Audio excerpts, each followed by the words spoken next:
Assalamualaikum warahmatullahi wabarakatuh. Waalaikumsalam warahmatullahi wabarakatuh. Bismillah walhamdulillah wassalatu wassalam ala rasulillah wa ala alihi wa sahbihi wa mawala. Wala hawla wala quwata illa billah. Amma ba'du. Rabbi shrah li sadri wa yassir li amri wa hlul 'uqdatam min lisani yafqahu qawli. Selamat datang teman-teman Narabala Kiswa, kajian siniar dan dakwah. Pada episode kali ini, alhamdulillah kita sudah mencapai angka yang cukup istimewa. Soalnya kalau spesial sudah kebanyakan spesialnya, sekarang istimewa. Yaitu angka 25 ya. Tidak terasa sejak Ramadan dan sampai hari ini kita masih lanjut kajian-kajian kaidah fikih yang entah kita akan mencapai kaidah fikih yang keberapa. Bahkan ada wacana Mas Rizal ingin menyeberang ke madhab yang lain. Atau minimal kita akan mengkaji kitab-kitab madhab di luar Syafi'iyah. Atau bahkan ada usulan dari teman-teman, dia punya madhab yang tidak populer, silahkan diajukan. Nanti kita verifikasi dulu. Kalau memang layak kita akan kaji bersama-sama. Alhamdulillah di episode 25 ini kita mengkaji kaidah umum yang ketiga. Bagaimana bunyinya? Nanti Mas Rizal akan menyebutkan. Karena kalau saya menyebutkan di awal, saya takut melangkai. Emang nggak hafal juga sih. Oke, seperti biasa nanti diawali dengan muqaddimah Mas Rizal, mungkin membacakan nadomannya kalau memang ada nadomnya. Kalau tidak ya cukup kaidahnya saja. Di samping itu juga akan kita simak juga landasan ontologisnya dari ayat maupun hadis Nabi, atau ada athar ya yang berkaitan dengan kaidah ini, dan hal-hal contoh-contoh termasuk pengecualian ya, karena tidak semua kaidah fikih itu masuk di semua bab ya. Tidak panjang lebar ya, cukup 2 menit saja. Mas Rizal sudah antri. Kepada Mas Rizal kami persilakan. Terima kasih Mas Nara, apa lupa? Naracara. Oh, kalau udah malam udah mulai lupa nih. Padahal udah makan, udah ngopi ya. Yeah. Ya terima kasih Mas Atung selaku naracara, dan kawan-kawan teman-teman Narabala di seluruh jagat maya. Waduh. Baru nih gitu. Kita buka dulu dengan baca surah Al-Fatihah. Semoga apa yang kita kaji berkah, manfaat fid din wa dunya wal akhirah. Amin. Al-Fatihah. A'udzubillahi minasyaitonir rajim. Bismillahirrahmanirrahim. Alhamdulillahirabbil alamin arrahmanirrahim maliki yaumiddin. Iyyaka na'budu wa iyyaka nasta'in. Ihdinas siratal mustaqim. Siratal ladzina an'amta 'alaihim ghairil maghdubi 'alaihim waladdallin. Amin. Kita tampilkan kitab yang akan kita kaji ya, seperti biasa. Yang kita kaji ini kitabnya ya rujukannya 4 kitab itu ya. Kitab induk jelas Asbah wa Nadzuir. Kemudian Asbah wa Nadzuir ini diringkas ya, lakhosohu, menjadi sebuah puisi ya. Nah puisinya nanti kita baca. Tadi udah ditagih Mas Atung ya. Minggu kemarin nggak ada puisi soalnya. Nah, jadi dibikin puisi Al-Faridul Bayah, kemudian disyarah ya Al-Mawahibus Saniyah. Nah, ini kemudian Mawahibus Saniyah ditulis hasyiahnya oleh Syekh Hasin Padang dengan judul Al-Fawaidul Janiyah. Nama kaidahnya kaidah umum ya? Kaidahnya kaidah kuliah, kaidah umum, atau kaidah aghlabiyah. Nah, ini tema besar kita Al-Qawaid Al-Fiqhiyah. Nah, untuk malam ini tadi Mas Atung agak sungkan dan tawadhu sebenarnya untuk menyebut nama kaidahnya. Kaidahnya adalah al-ithar fil qurab. Nah, kita kasih kitab, subjudul untuk kitab kita An-Nadhr Al-Mukhtar fi Qaidatil Itsar. Artinya nalar yang terpilih, yang menjelaskan tentang kaidah mengalah. Jadi ngalah itu ada teorinya sebenarnya. Tidak sembarang mengalah. Al-Qaidah Ats-Tsalitsah. Oke. Nah, ini dia al-itsaru fil qurabi makruhun. Mengalah dalam hal ibadah makruhun, hukumnya adalah makruh. Nah, ini kita ambil sebagai judul ya, bahwa mengalah itu tidak selalu baik. Nah, dalam hal apa? Dalam hal agama, dalam hal ibadah. Nah, mengalah itu malah makruh. Wa fi ghairiha mahbubun. Mengalah di yang tidak selain yang bukan di hal qurab, hal ibadah mahbub. Nah, itu kita buat garis-garis itu. Nah, sekarang kita baca nadhomnya. Ini saya coba memberanikan diri untuk menerjemahkan gitu ya. Semoga juga maknanya dapat, sisi puisinya juga dapat, sastranya, meskipun agak memaksakan ya. Bismillahirrahmanirrahim. Qala al-mu'allifu rahimahullahu taala wa nafa'ana bihi wa bi ulumihi wa madana bi asrarihi fid dharaini amin. Wa yukrahul itharu syar'an bil qurab amma siwaha fahuwa fihi mustahab. Dianjurkan secara syariah ya, menurut syarak, untuk tidak mengalah dalam ibadah. Amma siwaha fahuwa fihi mustahab.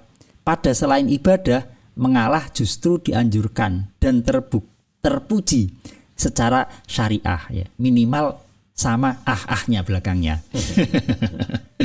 Ya, semoga tidak memaksakan. Fa fi umuri hadhihi dunya wa fi hadzin nufusi husnuhu ghairu khafi. Ya, dalam hal duniawi dan kesenangan-kesenangan jiwa, maka keutamaan mengalah jelas nyata. Tidak lagi tersembunyi adanya. Ghairu khafi. Nah, jadi ngalah itu tempatnya di urusan duniawi. Kalau urusan ibadah, urusan ukhrawi, malah mustahab ya, jangan ngalah gitu ya. Qila fi kalami ba'dil ulama ma yaqtadhi fi qurabin ayyahruma. Nah, disebutkan pula pendapat sebagian ulama bahwa mengalah dalam ibadah bahkan bisa haram hukumnya. Jadi malah bisa haram kalau ngalah ya. Nah, dalam hal ini ada kalau kita lihat di kitab induknya ya, Asbah wan Nadhair, ada banyak perdebatan ya ulama terkait dengan bagaimana praktek mengalah. Nah, ini kemudian dikasih jalan tengah oleh As-Suyuti ya. Beliau merumuskan perdebatan ulama itu sebenarnya tidak perlu terjadi ketika ada rumusannya. Nah, jadi setelah dirumuskan, As-Suyuti kameranya ada banyak ini soalnya. Nah, setelah dirumuskan oleh As-Suyuti, ada perdebatan, dan perdebatan itu tidak perlu terjadi sebenarnya kalau ada rumusannya. Nah, rumusannya kemudian walis Suyuti huna tafsilu fadfar bihi fa innahu jalilu. Nah, kemudian As-Suyuti memerinci dengan sangat cermat. Nah, maka gapailah penjelasannya yang sungguh agung bermanfaat. Cermat, manfaat, sama-sama T akhirnya. Iya. Hasiluhul itharu in adda ila ihmali wajibin fahad ruhun jala. Ila jala. Nah, kesimpulannya adalah bila mengalah menyebabkan kewajiban terabaikan, maka sungguh larangannya adalah jelas tak terbantahkan. Pas ya. Ini mikirnya lama tadi nih. Lumayan lah ya. Nah, berarti mengalah itu ada kalanya kalau dia mengalah menyebabkan kewajiban terabaikan, maka hukumnya haram malahan. Haram mengalah, dan itu tidak terabaikan. Gitu ya. Autarki sunnatin awir tikabi kurhin famak ruhu bilar tiyabi. Atau menyebabkan sunnah ditinggalkan atau makruh dilakukan, maka mengalah berhukum makruh tanpa keraguan. Wah, pas ya. Nah, jadi kalau dengan kita mengalah justru meninggalkan kesunahan, atau kalau kita mengalah justru kita mengerjakan sesuatu yang makruh. Nah, ini hukumnya makruh. Awirtika bi ghairi aula fal ya'ud khilafal aula wa huwa qaulun mu'tamad. Nah, jika mengalah menyebabkan tindakan yang kurang utama atau khilaful aula, maka tergolong khilaful aula menurut pendapat mu'tamad para ulama. Jadi ujungnya utama ketemu ulama. Mirip sekali ya. Nah, itu kalau kita mengalah justru kita akan nerabas khilaful aula. Nah, berarti hukumnya ya khilaful aula. Far'un wa rubbama ala dzil qaidah tushkilu man dubiyatul musa'adah. Nah, ini ada kasus di mana dalam tanda petik ya, Al-Imam Jalaluddin As-Suyuti mendapatkan kemuskilan. Maju kena, mundur kena. Nah, jadi ya, ulama dulu itu jujur ya, ketika bingung ya ngomong bingung ya, menyampaikan ini muskil, ini masalah ini, maju kena, mundur kena. Nah, apa? Kalau apa? Kalau dulu kan jujur. Nah, kalau ulama sekarang agak gengsi dikit lah, nutupi. Ya, misalkan kalau ada pertanyaan nggak bisa jawab, oh itu perlu pembahasan khusus itu. Far'un cabang dalam kaidah ini kerumitan juga ada yang yaitu soal sunnahnya membantu dalam sebuah peristiwa. Nah, konteksnya ini kita bantu orang, tapi dengan kita bantu kita menjadi ngalah dalam urusan agama. Niatnya bantu tapi kita harus ngalah. Nah, dilihat dari segi ngalahnya makruh. Tapi dilihat dari segi bantunya itu keutamaan. Nah, ini muskil ini. Ya. Fi suratil majruri fi sholati min soffin lima waro'ahu kamazukin. Nah, contohnya ini. Seperti seseorang ditarik dari soft depan ketika jamaah sholat untuk mengisi soft kosong di belakang yang dijelaskan secara tepat. Nah, agak memaksakan dikit ini. Sholat tepat. Nah, tapi kamazukin memang teks Arabnya begitu ya. Waqad ujiba anna naqsahun jabar binailihi fadlat ta'awunil abar. Nah, tapi ini terjawab bahwa kekurangan karena mengalahnya itu tertutupi oleh aktivitas menolongnya. Nah, ini agak sedikit bulat karena memang kita ambil dari nadhumnya ya. Nah, mungkin kita akan masuk ke penjabaran syarahnya ini biar lebih detail ya. Oke, kita lanjut ya. Masih ada waktu ini ya? Oh, masih ya. Wa yukrahul itharu syar'an bil qurab. Wa yukrahu kama qala An-Nawawi wa ghairuhu. Nah, Imam Nawawi dan yang lainnya mengatakan bahwa demikian. Al-itharu syar'an bil qurab adalah makruhun. Apa yang dimaksud dengan ithar? Ini saya coba perbesar. Wah, kelihatan. Al-ithar menurut Syekh Yasin Padang adalah ikhtiyarul ghairi wa taqdimuhu 'alan nafsi. Mempersilahkan orang lain. Jadi dia ngalah dalam bahasa Indonesia ya. Orang lain monggo silahkan. Nah, kalau saya ya sudah belakangan sajalah. Nah, bil qurab, apa itu qurab? Qurab adalah jam'u qurbatin, jamaknya kurbah. Kurbah itu adalah kullu ma yutaqarrabu bihi ilallahi ta'ala. Apapun yang digunakan untuk bertakorup. Qoroba itu maknanya dekat ya. Jadi beribadah itu kita mendekatkan diri kepada Allah. Nah, itu takorup. Nah, apapun yang atau sarana apapun yang digunakan untuk mendekat kepada Allah itu namanya qurab atau kurbah. Nah, baik itu berupa al-wajibat maupun nawafil. Barang wajib maupun barang sunnah, nah, itu adalah sarana kita mendekatkan diri kepada Allah. Wa yuradu biha at-ta'ah wal ibadah. Atau bisa juga kita sebut dengan istilah lain untuk menyebut kurbah ya. Kurban. Nah, dengan istilah lain yaitu at-ta'at wal ibadah. Nah, ini ada perdebatan soal ini ya, soal perbedaan terminologi itu. Nanti kita bahas lain waktu saja. Nah, dasarnya adalah disebutkan ini sebuah hadis ya. Dasarnya adalah hadis la yazalu qaumun yata'akhiruna hatta yu'akhiruhumullah. Kira-kira gini, kalau Anda menunda-nunda untuk mendekatkan diri kepada Allah, maka Allah juga sama akan menunda-nunda fadlnya, akan menunda-nunda rahmatnya. Kalau Anda menuju Allahnya bergegas, maka Allah juga bergegas juga, ya, memberikan fadlnya, memberikan ini ya, fadl rahmat ya, bukan berarti itu kemudian materi ya. Saya udah sholat tiap hari kok tetap miskin gitu ya. Rahmat fadl kok selalu dimaknai yang materialistik gitu ya. Tidak seperti itu ya. Ya, rahmat. Nah, amma siwaha, adapun selain selain kurbah hukumnya adalah mahbub. Fahuwa fihi mustahab. Ini berdasarkan kalau Allah Ta'ala wa yu'athiruna ala anfusihim walau kana bihim khososoh. Nanti kalau waktunya habis di cut aja Mas Tung ya. Masih 4 menit. Oke, 4 menit. Ini ngaji dikasih waktu nih. Iya, lanjut. Wa yu'athiruna ala anfusihim walau kana bihim khososoh. Nah, jadi hadis ini Al-Qur'an ya, Al-Hasyr ayat berapa? 9 itu ya. Wa yu'athiruna ala anfusihim walau kana bihim khososoh.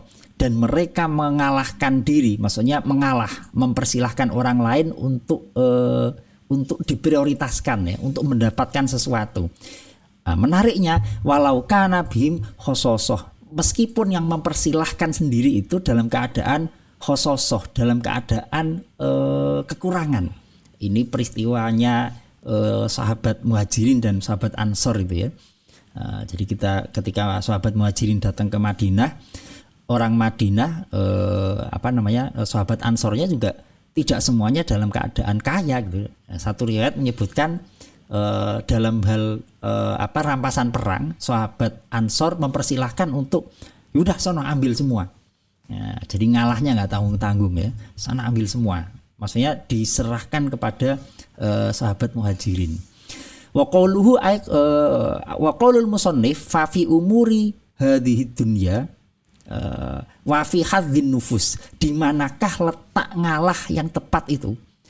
Ngalah itu tempatnya di satu fi umurid dunia atau fi hadzin nufus, hal-hal yang sifatnya duniawi atau yang sifatnya hadzin nufus, kesenangan-kesenangan hati ya. Nah ini disitulah mestinya kita ngalah.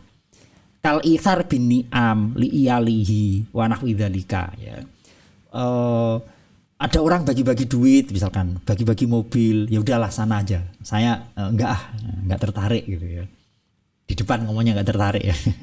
Nah, itu ngalah begitu ya. Tapi kalau orang dalam hal dunia ngalah semua, kayaknya kehidupan ini enggak menarik jadinya ya.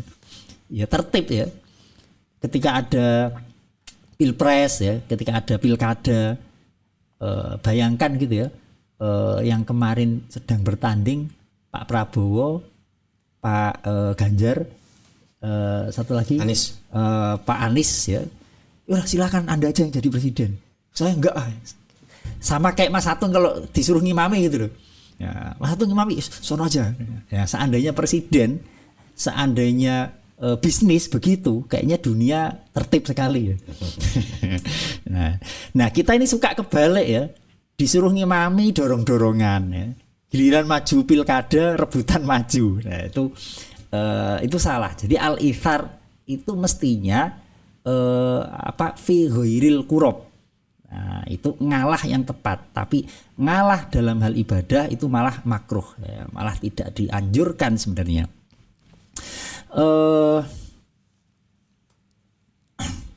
Nah, ini kita buat bagannya yang lebih enak ya.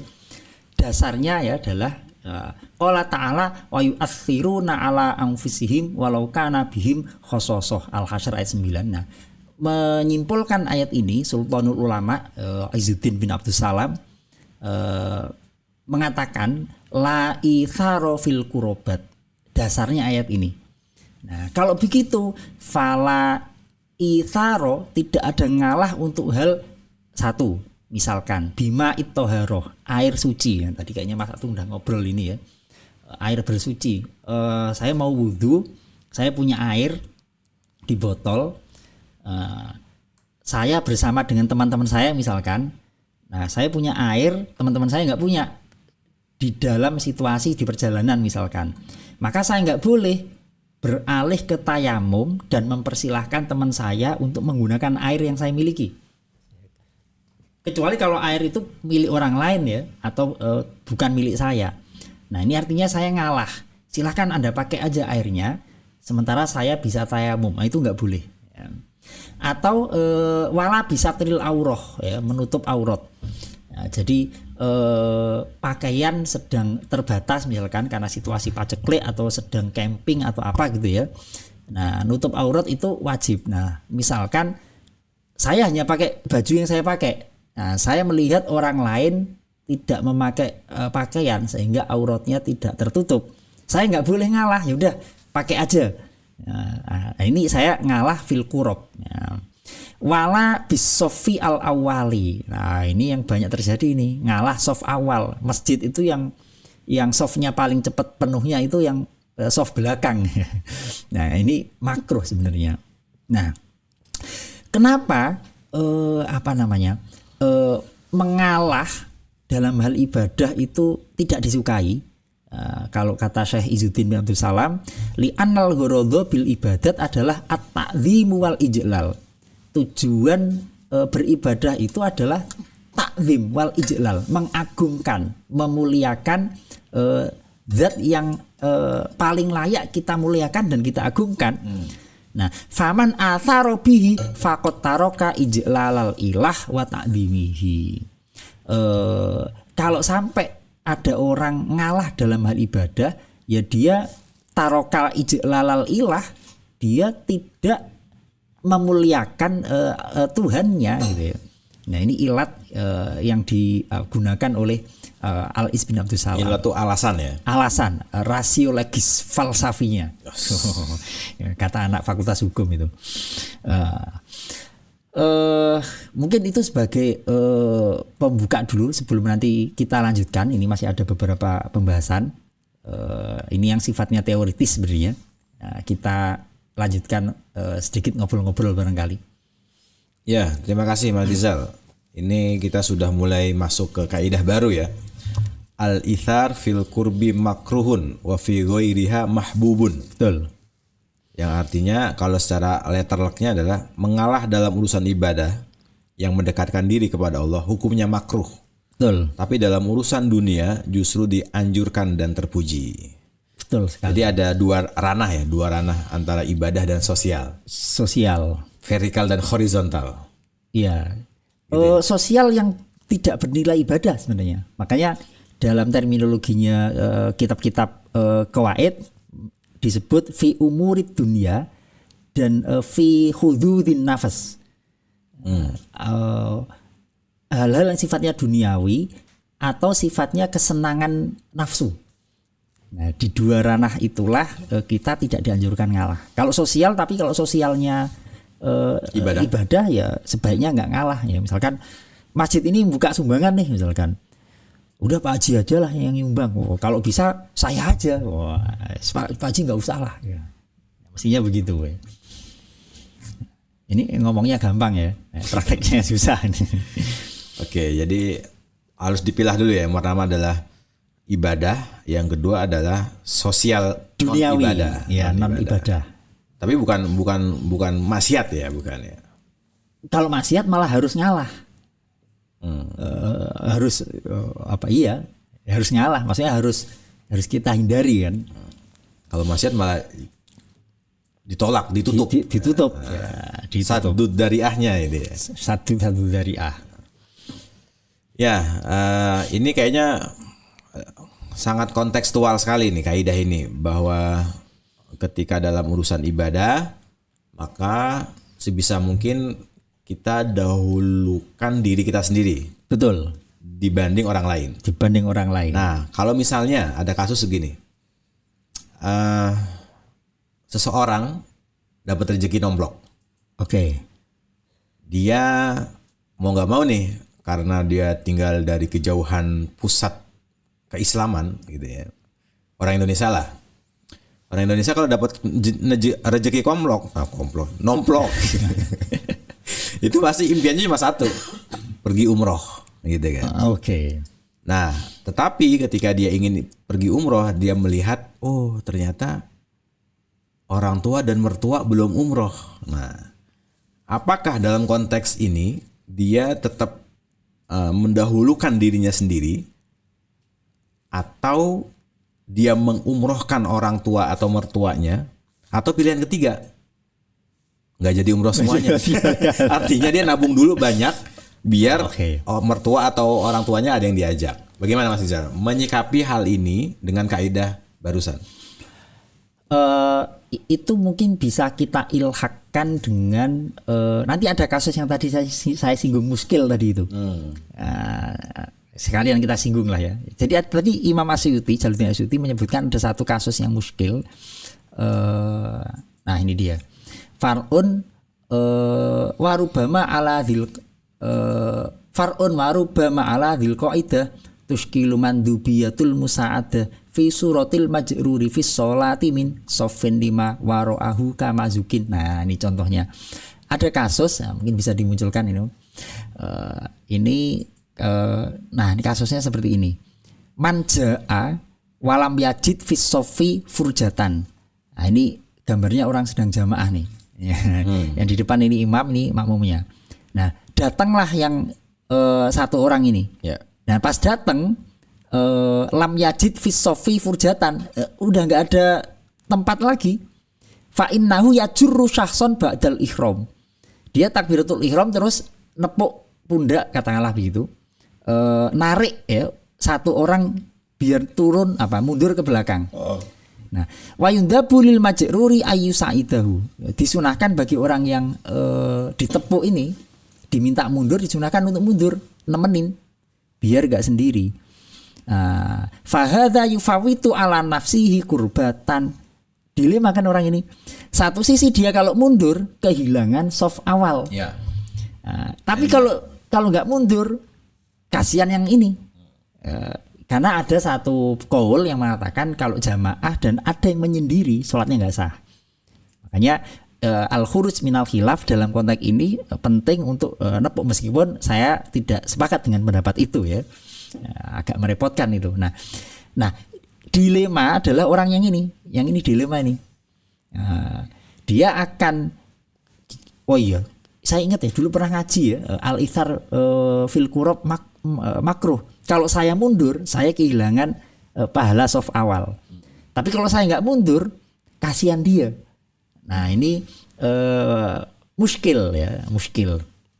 Ini dijawab jawabannya adalah hadza mastaskalahu Asyuti walam yujib anhu. Ya ini juga ya, kejujuran ya. Ini dikutip di Mawahibus Saniyahnya. Ini Jalaluddin Asyuti mengatakan ini masalah yang rumit ya, muskil, dan Asyuti tidak menguraikan solusinya, jawabannya. Walam yujib. Asyuti itu sering begitu. Mendapati kasus udah dibiarin aja. Nggak bertanggung jawab. Kadang malah walam arofihi naklan, ya udah gitu aja. Nah ini walam yujib anhu. Imam Asyuti hanya ngasih masalah, nggak menjawab. Nah kemudian dijawab qala Said Abu Bakar waqad ujiba kama fi fatil jawad li Ibnu Hajar anna naqsahu injabaro. Dengan cara apa? Binailihi fatlat ta'awuni al abaro. Jadi kalau menurut di Fathul Jawad ini Ibnu Hajar,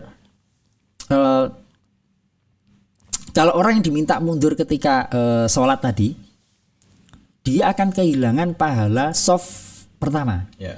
Tapi pahala yang hilang itu tertutupi oleh pahala nolong temannya. Nah, mungkin ini kita bisa gunakan untuk mengilhakkan gitu ya. Mengilhakkan ke kasus Mas Atung tadi ya. Jadi kalau misalkan saya masih toh umroh juga nggak wajib ya, kecuali kalau haji ya. Umroh juga nggak wajib. Atau umrohnya nadar ya. Itu kalau itu wajib itu ya. wajib jadinya. Nah kalau saya umroh saja yang sunnah, toh saya umurnya masih relatif panjang gitu ya. Nah ini orang tua yang ya secara kuantitatif kan nggak masalah ya mengukur itu ya. Nah ya sudahlah orang tua dulu yang berangkat. Nah itu kita mungkin bisa kita ilhakan ke kasus ini ya. Kalau kita tidak mendahulukan beliau berdua ya yang namanya umur siapa yang tahu gitu ya. Nah kalau saya berangkat sendiri mereka makin tua misalkan. Nah, jadi mungkin saja kalau kita pakai kacamata ini kita kehilangan pahala untuk memprioritaskan diri dalam beribadah. Ya. Tapi bisa jadi itu tertutupi karena kita menolong. Ya, barangkali itu bisa menjadi solusi kira-kira. Solusi ya. sementara. Sementara dan sepertinya kok tidak sementara. Atau gini ya, maslahat. Nah, itu bahasa yang sangat disiplin itu. aman. Atau begini Mas Izal, ada kalau misalnya kita cari jawaban lainnya begini. Biar tetap dapat pahala juga, tetapi pahalanya lebih banyak. Kalau tadi kan mengumrohkan orang tuanya, tapi bagaimana kalau dibuat opsi lain yaitu nadar, artinya ketika dia nadar gini, ketika saya mendapatkan rezeki nomblok, maka saya nadar mengumrohkan orang tua. Itu mau tidak mau maka tidak ada pilihan ya. Dia tidak bisa umroh dahulu kecuali memang harus membayar nadar itu untuk orang tua. Bisa juga, tapi gini, nadar itu min babil yamin atau tidak ya? Ya gak lupa itu. Nadar itu nanti kita cek lah itu ya. Tapi gini, seandainya toh nadar itu masuk dalam kategori sumpah, sumpah itu. Jadi kalau saya bersumpah itu tidak ada keharusan saya mengerjakan sumpah saya sebenarnya. Jadi kalau saya bersumpah itu saya punya dua pilihan, antara mengerjakan sumpah atau melanggar tapi bayar kafaratul yamin. Nah ini mana yang dipilih? Yang maslahat. Ketika nazar sumpah saya tidak maslahat menurut saya, dilanggar saja nggak masalah. Tapi resikonya bayar kafarat dan itu nggak masalah sebenarnya secara fikih, itu opsional. Nah kalau nazar ke orang, nazar itu juga beberapa ulama mengatakan malah makruh gitu ya. Maksudnya mau berbuat baik aja kok menggantungkan sesuatu kepada, biasanya kalau nazar kan ini ya digantungkan kepada dalam tanda petik keuntungan yang sifatnya duniawi kan. Nah, baru kalau keuntungan duniawi itu kita dapat, baru kita melaksanakan kurbahnya. Lah mau merasakan kebaikan aja kok nunggu ada perjanjian. Bukan perjanjian lagi nih. Minta dibayar di depan kan. Biasanya kan ya Allah saya tahajud biar nanti hajat saya terkabul. Ini malah dibalik kan. Hajatnya terkabul dulu baru saya. Jadi makanya ada sebagian yang nggak usah nunggu begitu gitu ya. Ya. Nah dalam kaidah ini apa ada beberapa pengecualian yang disebutkan juga oleh para ulama? Ada. Sebagaimana lazimnya kaidah aghlabiyah ya, yang namanya pengecualian pasti ada ya. Nah, mau dibahas episode ini atau episode ini langsung aja nih. Ini nggak terlalu banyak. Di antaranya tadi itu nolong yang jelas muncul di tag kitab, nolong orang yang sholat berjamaah di shaf yang menyendiri. Nah itu masuk pengecualian. Yang Asy'uti sendiri bingung. Ini sebenarnya seperti apa ya? Iskal menurut beliau, dan walam yujib ya, beliau tidak menjawab.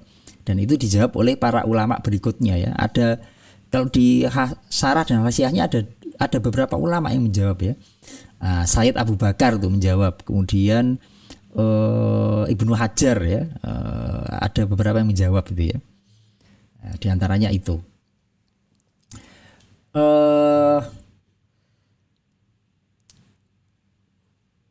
Kaidah ini dilatar belakangi oleh kisah sahabat atau bagaimana? Di Quran sebenarnya ini yang menginspirasi untuk memunculkan kaidah ini adalah itu surat Al-Hasyr tadi itu ya. Walladzina tabawwa'ud dara wal iman dan seterusnya. Nah, ini yang saya garis bawah ini. Wa yu'athiruna ala anfusihim walau kana bihim khososoh. Jadi ini saya kutip penjelasan dari Mafatihul Ghaib ya, karya Ar-Razi, Al-Imam Fakhruddin Ar-Razi. Jadi ini cerita sahabat Ansor dan Muhajirin ya. Bagaimana sahabat Ansor ini ngalah. Dan ngalahnya sahabat Ansor itu bukan karena kebanyakan uang gitu ya. Kalau ngalah saya udah kenyang gitu ya, terus ada makanan, buat Mas Atung aja lah. Itu bukan ngalah namanya. Emang udah kenyang. Saya sendiri butuh. Ya, makanya di Al-Qur'an sampai disebutkan walau kana bihim khososoh. Mereka sendiri juga saat dalam beberapa tafsir menyebut dalam keadaan fakir. Nah, itulah ngalah yang sebenarnya. Nah, ini ada peristiwa pembagian ghanimah. Ani bin Abbas anak Nabi sallallahu alaihi wasallam in syi'tum qasamtum lil muhajirin min durikum wa amwalikum wa qasamtu lakum minal ghanimah kama qasamtu lahum. Jadi ini ada ghanimah, silakan bagi kepada orang-orang muhajirin gitu ya. Maksudnya bagi itu ya, taruhlah dapatnya 10, ya udahlah separuh-separuh paling enggak. Yang sebenarnya juga muhajirin enggak berhak katakanlah gitu ya. Ya udahlah separuh-separuh. Nah, menariknya faqalu sahabat Ansor ini menjawab la bal naqsimu lahum min diyarina wa amwalina wala nusyarikuhum fil ghanimah. Udah bawa semua. La nusyarikum. Saya enggak ngambil sedikit. Kami enggak ngambil sedikit pun. Nah, jadi ini fabayyana anna hadzal itsar laisa an huniyin anil mali. Ngalahnya sahabat Ansor itu bukan karena sudah punya uang. Jadi memang benar-benar tulus ngalah ya. Walakinnahu an hajatin wa khososotin wa hiya al faqru. Mereka sendiri dalam keadaan butuh. Mereka sendiri dalam keadaan ada hajat untuk duniawi. Duniawi saja kan itu. Nah, ini mereka ngalah. Nah, terus ada hadis juga, bagaimana ngalah itu tidak bisa diterapkan untuk hal yang sifatnya ibadah. Ya, ada hadis dan ini memang konteksnya adalah sholat ya sebenarnya. Kalau di Sahih Muslim itu ada babu jazail ladzina yata'akhkharuna anis sufuf al awal. Balasan bagi orang yang sholatnya milih saf-saf belakang lah kira-kira gitu. Nah, jadi di hadis ini disebutkan la yazalu qaumun ya, saya warna merah itu la yazalu qaumun yata'akhkharuna hatta yu'akhiruhumullah. Jadi kalau kalian menunda-nunda urusan ibadah, maka Allah juga akan menunda-nunda rahmatnya, menunda-nunda fadlnya. Nah, ini di syarah Sahih Muslim bin Hajjaj Al-Minhaj ya, karya Imam Nawawi disebutkan bahwa la yazalu qaumun yata'akhkharun. Ini konteks asbabul wurudnya memang ta'akhkhar atau menunda, tidak mau yang depan itu dalam konteks soft awal. Jadi konteksnya ini salat ya. Nah, hatta yu'akhiruhumullahu ta'ala, Allah juga akan mengakhirkan kepada mereka apa yang diakhirkan oleh Allah an rahmatihi au azimi fadlihi wa raf'il manzilah wa anil ilmi bahkan wa nahwi dzalika. Jadi ketika Allah hak Allah untuk disembah, didekati ya oleh hambanya kok ditunda-tunda, maka Allah juga menunda apa yang akan diberikan kepada hambanya gitu ya, fadlnya, rahmatnya, kedudukannya, bahkan ilmu gitu ya. Nah, yang menarik ini sama nih ya di Nailul Author karya Asy-Syaukani ya, mensyarah hadis ini sama. Nah, di Asbabun Nadzair itu juga disebutkan ya, di antara ngalah itu adalah itu relate sekali sama santri ya. Mestinya kalau dulu kalau di Al-Azhar itu memang ada tradisi sorogan itu di masjidnya itu memang sampai sekarang halakoh itu saya beberapa kali menyaksikan halakonya Syekh As-Sahawi ya. Beberapa Azhari gitu ya, itu berebut untuk duduk di samping beliau, dan beliau yang baca, bukan beliau, si mahasiswa ini yang baca. Jadi biasanya disuruh baca itu yang duduk di depan. Nah itu rebutan. Nah ngalah, misalkan ada 3 orang pengen disuruh baca gitu ya. Nah ngalah dalam konteks baca kitab, dalam konteks belajar seperti ini, itu juga yang hukumnya makruh. Mestinya ada 3 orang di depan gitu ya. Terus misalkan syekhnya membebaskan, ya udah terserah siapa yang baca, kamu aja. Itu makruh itu malahan. Jadi kalau dibebaskan, saya aja ya. Bayangkan Mas Atung lagi kuliah gitu ya. Ini siapa yang presentasi ini ya? Oh yang presentasi nggak ada, terus dorong-dorongan. Nah itu makruh tuh. Mestinya rebutan. Saya aja Prof. Ini siapa yang bisa jawab? Saya. Ngalah untuk hal yang ilmiah itu. Nah, itu di asbah disebutkan itu. Itu termasuk yang hukumnya makruh ya. Makruh itu kan artinya dibenci lah ya. Dibenci. Memang nggak sampai haram sih. Ya, secara fikih hanya makruh saja. Ya, tadi saya terlintas banyak hal nih tentang kondisi-kondisi seperti ini. Nah, jadi ingat ketika di pesawat. Nah, ketika di pesawat itu sebelum take off pesawat itu kan ada pengumuman dari pramugarinya dengan alat alat peraga, ya kan. Nah, di situ saya kepikiran kaidah ini. Jadi ternyata maskapai itu juga mempraktekkan kaidah-kaidah fikih al-ithar. Nah, jadi gini, konteksnya adalah ketika dia menjelaskan seandainya pesawat ini dalam keadaan darurat dan akan jatuh, maka sebaiknya Bapak Ibu memakai peralatan terlebih dahulu, baru menyelamatkan orang lain. Nah, ini kan sebenarnya kan al-isar fi ghairi ibadah. Al-isar fil qurbi ya. Ini masuk kaidah ini nggak Mas? Masuk ya. Kan itu tujuannya untuk menyelamatkan orang lain. Karena begini loginya. Tidak mungkin, ini agak mirip itu tadi sebenarnya, sholat jamaah tadi. Karena nggak mungkin kita bisa nolong orang kalau kita sendiri megap-megap. Nah. Jadi kan itu konteksnya kan kalau kita bawa anak kecil gitu kan. Terus atau orang tua. Ini Mas Ud agak nggak relate nih, takut naik pesawat soalnya. Tapi sudah berhasil ke Makassar. Jadi kalau sedang situasi darurat, terus kita kekurangan oksigen gitu ya, terus harus bagaimana kita bisa masang oksigen ini ke anak kecil misalkan, sementara kita sendiri kehabisan oksigen, sehingga ya kita selamatkan diri dulu untuk bisa menyelamatkan orang lain. Ini berarti apa? Malayatimul wajib ila bihi bahwa wajibun itu ya. Kita tidak mungkin bisa menyelamatkan orang lain kalau kita sendiri tidak menyelamatkan diri terlebih dahulu. Ya, jadi ya menyelamatkan diri wajib ya, agar bisa menyelamatkan orang lain. Jadi itu al-isar fi ghairi ibadah mahbub ya kan. Itu fil ibadah kan, fil ibadah ya. Orang jelas tujuannya.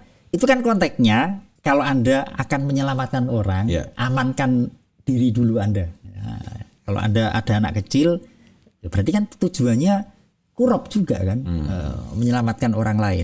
Nah, kalau ada kasus begini, kayaknya dulu pernah diungkap di sini atau di mana ya, tentang sebuah perahu yang ternyata ombang-ambing karena kapasitasnya kelebihan. Nah, ini bisa selamat dengan menyemburkan 1 orang. Ini apakah misalnya kita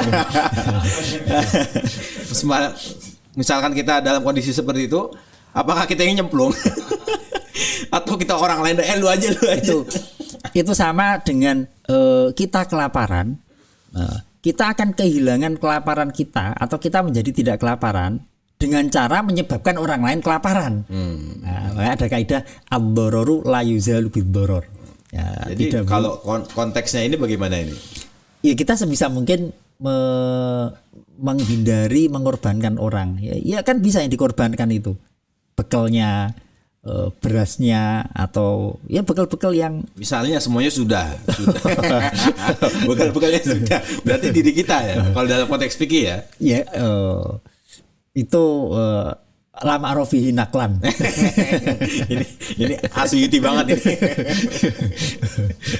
Butuh Asyaukani untuk menjawab ini. Nah tapi tadi ya terkait dengan itu kan makruh saja. Ternyata Asyuti membuat rumusan bahwa bisa jadi ithar itu haram. Nah, tadi kan disebutkan ya, qila wa fi kalami ba'dil ulama mayak tadi fi kurobin ayah ruma. Nah, ada kalanya meninggalkan ithar atau ngalah itu malah hukumnya haram. Jadi kalau kita baca kitabnya ini sebenarnya perdebatannya panjang ya. Ternyata gini, kan kaidahnya kan begitu kan. Ngalah itu hukumnya makruh gitu kan. Ternyata ada ditemukan tek-tek fikih yang ngalah haram malahan. Nah, terus ada lagi ngalah hukumnya khilaful aula. Nah, itu kemudian diriset oleh Asyuti. Sebenarnya perdebatan soal itu tadi bisa diakhiri kalau ada rumusannya. Kapan ngalah akan berhukum haram, kapan ngalah bisa berhukum makruh. Nah, akhirnya Asyuti merumuskan dan ini dikutip oleh nadhomnya ya, oleh Faridul Bahiyah. Walis Suyuti huna tafsilu. Nah, fadfar bihi fa innahu jalilu. Nah, rumusannya adalah kalau kita bisa munculkan ada 3 rumusan Asyuti. Ini ya indonya asbah wa nadhair ya. Nah, al-ithar in ada ila tarki wajibin, ini ada wajibnya nih, kepotong nih. Dari tadi not responding terus soalnya. Jadi ngalah itu kalau sampai menyebabkan meninggalkan kewajiban, hukumnya haram. Ngalah kalau sampai menyebabkan orang meninggalkan kesunahan atau menyebabkan melakukan sesuatu yang makruh, nah ini hukumnya makruh. Nah, ngalah kalau sampai menyebabkan irtika bi khilafil aula, melakukan sesuatu yang khilaful aula, nah itu hukumnya ya khilaful aula. Khilaful aula ini memang kalau di beberapa kitab usul fikih sering tidak muncul ya, tapi di tek-tek fikih sering muncul. Jadi khilaful aula itu sebenarnya ma laisa fihi nahyun khosun. Jadi larangannya secara spesifik memang tidak ada. Ya, jadi agak contohnya ini ya. Ada orang sama-sama alim ya. Nah, itu dia pilihannya. Ada 3 itu.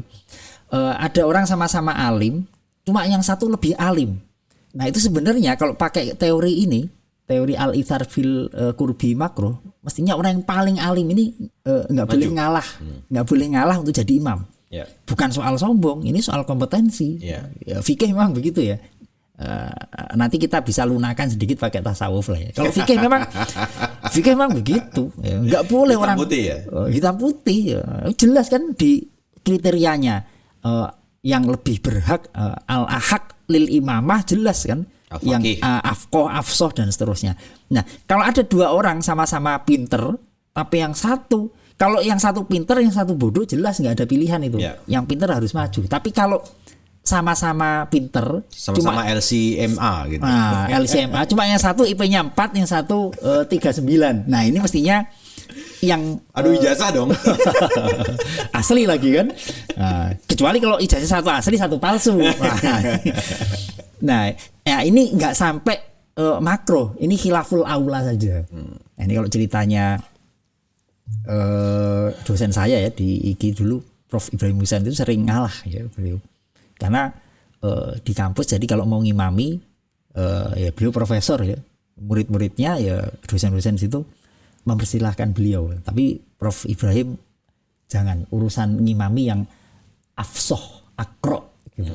Jadi nah ini kalau itu kan kalau bahasanya masuk itu unda-undi ya. Unda-undi. Tapi kalau cuma selisih kealiman, nah itu khilaful aula saja. Bentar, itu berarti sikap Prof Ibrahim Husain itu mengalah. Tapi kan ada pertimbangan. Justru ini mengalah yang etis sebenarnya. Karena pertimbangan akro afsoh. Beliau tidak Kalau afkoh jelas, Iya. afkohnya, tapi akro afsohnya yang beliau ya tentu yang dosen-dosen tafsir kan, yang saya nggak tahu beliau hafal Quran apa enggak ya. Tapi ceritanya beliau mempersilahkannya akro dan afsoh gitu ya. Dan itu terjadi masih sekarang di Masjid Al-Mughirah. Itu setiap saya dulu Jumatan di situ, pasti Pak Quraish Shihab di belakang. Pak Quraish Shihab nggak pernah menjadi khotib maupun imam. Tapi ketika khotib sudah mulai mau naik, beliau baru muncul dari mobilnya di belakang beliau. Kenapa? Biar enggak ini isar itu. Entah, tapi kalau menurut analisis saya dan teman-teman obrolan warung kopi gitu, ketika baru melihat sosok Pak Quraish Shihab di belakang, kita punya gambaran adalah mungkin Pak Quraish Shihab bagi-bagi jatah. Biar ustadz-ustadz baru juga dapat panggung. Kalau semuanya Pak Quraish Shihab, yang muda-muda nggak lahir dong. Atau minimal kalau ada beliau yang mau maju gemeter. Gemeter. Ya ini standar fikihnya ya, kita tidak bicara soal etikanya. Kalau fikihnya memang yang paling afkoh ya harus maju seharusnya. Nah ini taruhlah kita pertimbangan etika gitu ya, dan muraatul adab itu muqaddamun gitu ya. Ya nggak masalah juga. Toh ini kalaupun toh kita langgar, cuma melanggar khilaful aula, nggak sampai melanggar makruh. Ya. Dan khilaful aula itu kalau ditabrakkan dengan etika, ya jelas menang etika kemana-mana. Nah, jadi diterjemahkan terminologi yang cocok apa ya, khilaful aula itu ya? Kalau bahasa kitab malaisa fihi nahyun mahsusun, jadi tidak ada larangan spesifik yang tegas. Jadi masih abu-abu. Agak abu-abu ya. Ada agaknya lagi. Berarti kayak rokok gitu ya. Kalau rokok terlalu tak jelas. Nah ini contohnya kan, man athara ghairahu bil imamah tapi wa huwa aqra'u wa a'lamu. Ya, dia lebih akro. Ya, artinya apa? Lawannya ya qori, cuma tidak lebih akro gitu aja. Atau man athara ghairahu bil khutbah. Nah kayaknya Pak Quraish tadi masuk di sini nih. Wa huwa aula wa a'lam. Jadi mempersilahkan. Itu yang di masjid, yang lain alim-alim juga, cuma beliau lebih a'lam gitu kan.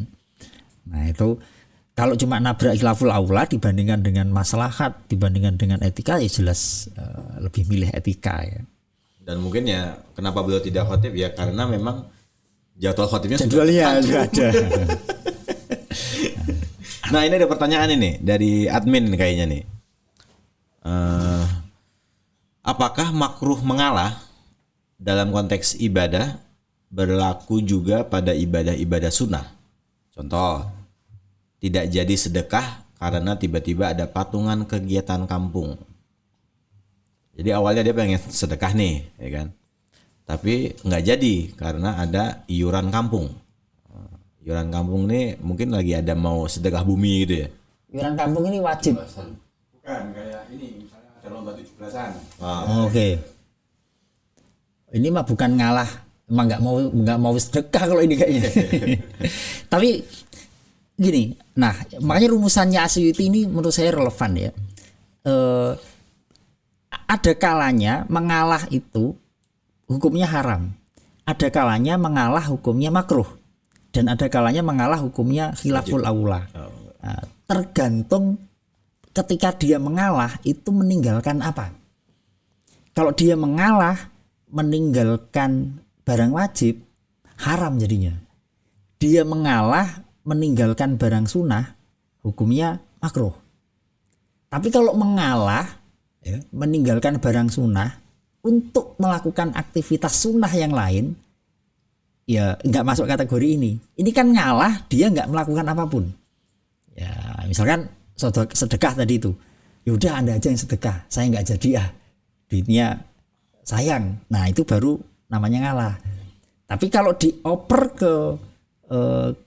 ke distribusi yang lain, yang juga punya kualitas yang sama gitu ya, Ya kan itu sama kan, sedekah juga kan. Ya berarti statusnya tidak ngalah kalau gitu. Dia lebih memilih kepada prioritas tertentu gitu ya. Oke. Jadi ada rumusan ini Mas, fiqhul aulawiyat ya. Betul ya, prioritas gitu ya.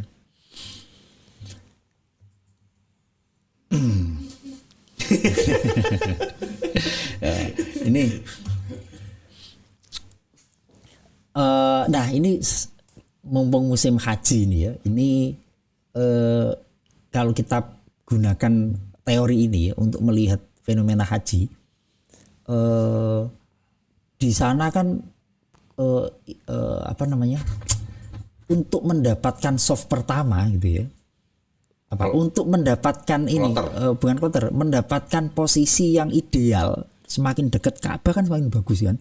Orang berdesak-desakan loh, saya nggak boleh ngalah, ini ibadah ini.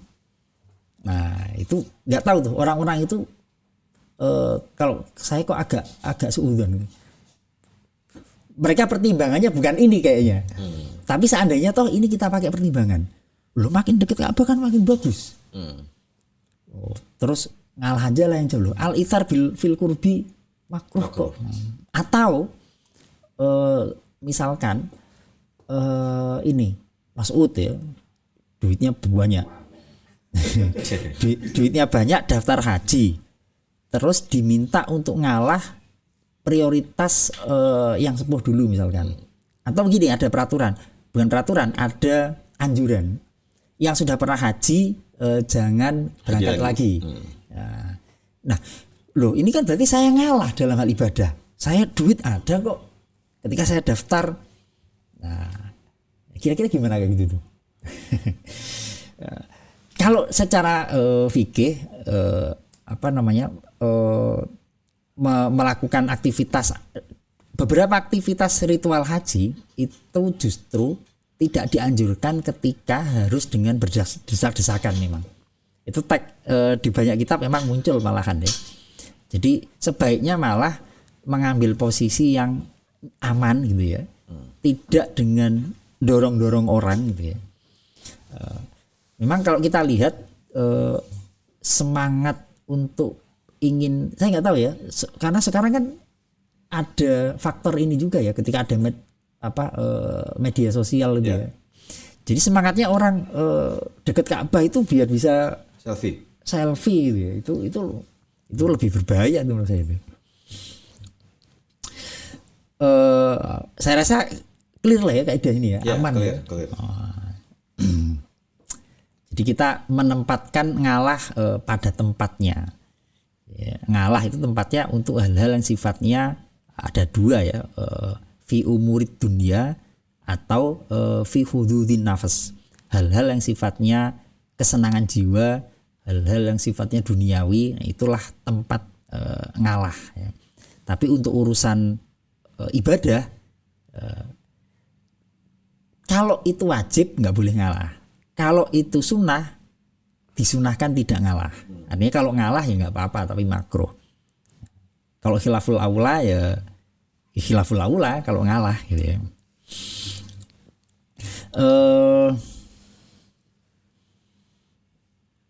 Ada lagi Mas Atung? Pertanyaannya kayaknya sudah habis dan waktunya sudah ideal belum? Sudah cukup ya? Ya, terima kasih Mas Rizal.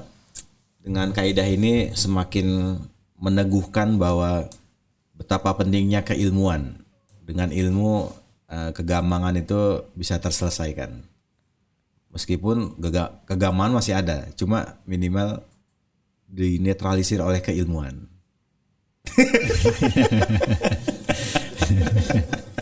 Mengatasi masalah gitu ya. Jadi masalah di bawah, solusi di atas. Mengatasi masalah. Ya, terima kasih teman-teman masih menyimak di edisi episode 25 ini. Saya nggak tahu apakah episode selanjutnya masih meneruskan kaidah ini atau ada kaidah baru yang kita masuk kaidah baru aja. Kaidah baru berarti siap-siap nantikan kaidah umum yang keempat. Apa bunyinya? Kita simak Mas Rizal dan PDF-nya. Terima kasih, mohon maaf. Wassalamualaikum warahmatullahi wabarakatuh. Waalaikumsalam warahmatullahi wabarakatuh. Dari tidur dan terbangun saat sinar terang rembulan menerangi